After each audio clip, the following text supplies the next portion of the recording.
we've got the Tars v the Reds. Tars winning 33-32 in the Santos Festival of Rugby in Narrabri. Now, have you watched this game? Yeah, look, the Reds won, but that's fine. The Waratahs. No. The Waratahs won, mate. What are you talking about? What does the scoreboard say, Nels? Okay. Yeah, no, I'm claiming the win, but if this was an actual match with TMO, Nadolo dropped that a mile over the line. That was terrible, but we'll take the win. There was tries for the Waratahs for Vailanu, who missed through maybe 40 lineouts as well, unfortunately. Isaiah Parisi, apparently. Parisi wasn't playing, was he? So someone else. I think they mean Mosesi Tuapolotu. So that's definitely a reporter getting that wrong because he does look similar. I'll give him. I was going to say that's a huge compliment to. He looks massive. Yeah, he looks enormous. That was a great try as well. Team try. Max Jorgensen, who I think could have been the one that set that try up. Nemani Ndolo as well, apparently. And Edmund kicked 4, I think, of the 5, which was pretty good. Harry, did you see when Nelson moved up to Queensland and snuck a Reds jersey on? Because I can't believe all of this winning.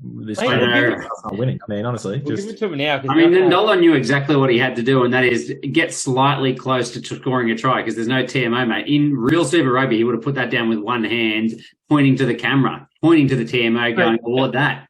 Ndolo scored enough tries in his lifetime that the team you get benefit of the doubt. You know what I mean? You get close enough. It's like the Super Bowl. It's like a touchdown. If he gets close enough, call it a try.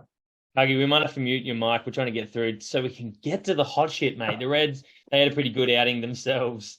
But Ned Hannigan looks like the guy that's suffered out of this one with a Dane Zander kind of wrapping around the side a little bit. Obviously not intentional, but a little bit reckless, and that's taken Ned Hannigan out for a month, it looks like.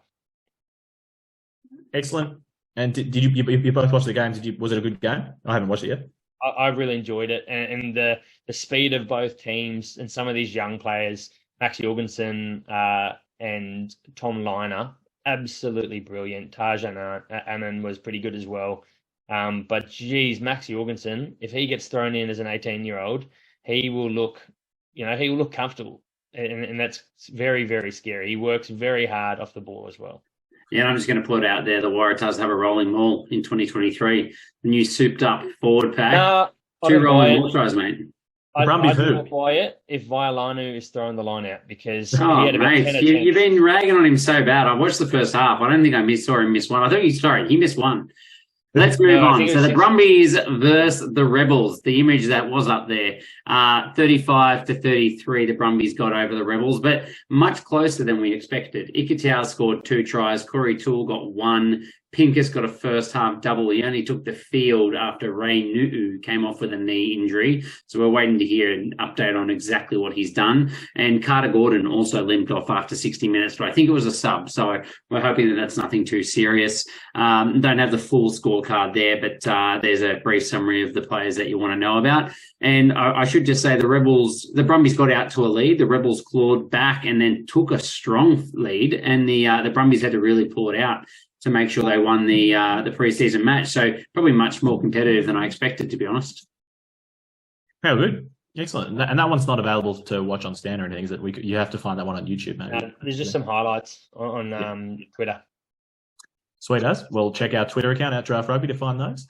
I'm sure the boys will retweet them. But very good. All right. And then that takes us on to some of the Kiwi preseason games. We had the Chiefs taking on Moana Pasifika. Look, I mean, the scoreline was, kind of fairly one way, I guess you'd say. 48, the Chiefs 48, Moana Pasifika 7. Danny Tuala bagged the lone try for Moana. And I haven't actually watched this game. Have you guys read the report? Was Moana trialing lots of different lineups and things like that? Yeah, they had I think they had 4 teams or something. They did run out a whole lot of mixed bag players, so hard to pick, to be honest, hard to read too much into. But either way, you'd think it should be a little bit more competitive than that. Very good. And otherwise, I mean, the Chiefs, obviously 48 points, got through a lot of tries with Samapeni Finau, Tene Nanasa-Turo, Liam Coombs Fabling, and Peter Gustawakula were the listed try scorers, and Damien McKenzie taking the conversions. So that's interesting. That's good to note for fantasy managers. And halftime, it was 26-0. Yeah, and Sam not pulling out with a calf injury in the warm-up as well. I might just push us on, boys. Highlanders 35 v 33 Crusaders in the Farmland Cup. Absolute mammoth win for the Highlanders. So hopefully this is a thing to come.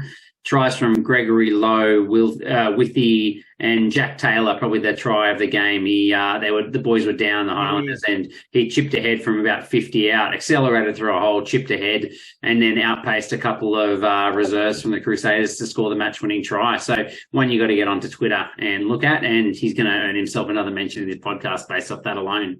That was and he's going to live through that memory of that for all time. That was fantastic. Finally, the Blues defeated the Hurricanes 28-21. Another close battle. Tries to Roger Tuivasa-Sheck, who played despite the All Blacks' suggested rest. Riccatelli, Rob Wright, Zahn Sullivan. Jock McKenzie kicking 4 conversions. And for the Hurricanes, Big Devon Flanders, the number 8, scored a couple. Aidan Morgan scored as well, and Aidan Morgan kicking 3 conversions. So the Hurricanes were up 14-21 at halftime, and just couldn't get the points on the board in the second half. Nice, and there was one injury from that game as well, Harry, wasn't there? Yeah, Sam Knock pre-game was pulled out with a calf injury, so we'll see if we get a bit more detail on how long that'll keep him out, but obviously not likely to be the starter for them anyway. Yep, sweet as. All right, and that takes us through all the preseason games from the weekend. More to come throughout the week. I think the Drua are playing on Thursday. There's games on Friday and Saturday, so look forward for those. Strong finish, boys.